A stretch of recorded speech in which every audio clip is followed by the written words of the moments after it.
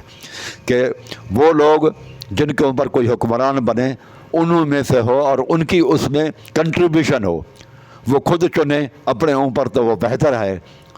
کیوں کہ آگے انہوں نے پھر ان کے ساتھ چلنا ہوتا ہے، تو ان کی کنٹریبیوشن ہو عوام کی، لوگوں کی، تو یہ وہ خلیفہ بہتر ہوتا ہے بنسبت اسے جس میں عوام کی کوئی کنٹریبیوشن ہی نہ ہو اس سلسلے میں۔ تو آج بس اتنا ہی، اقول قولی ھذا استغفر اللہ۔